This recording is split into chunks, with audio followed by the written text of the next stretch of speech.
DB Harun সাহেবের মতো লাগতেছে। বেদনা ভরা আমার এই জীবন,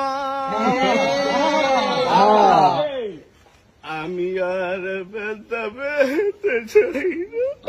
কষ্ট। আরে আরো কটা লাইন কও। অনেক বেদনা ভরা আমার এই জীবন, আমি আর ব্যথা পেতে চাই না। অনেক কেঁদেছি আমি এই জীবনে, করুণার পেতে চাই না। থামলে আমরা থামতে গেছি নাকি? আমরা থামতে করিনি। আরেকটা খাও। আরেকটা নাচবো না, নাচতে হবে না, কিছু সমস্যা আছে। তাড়াতাড়ি মামা, তাড়াতাড়ি ভাই।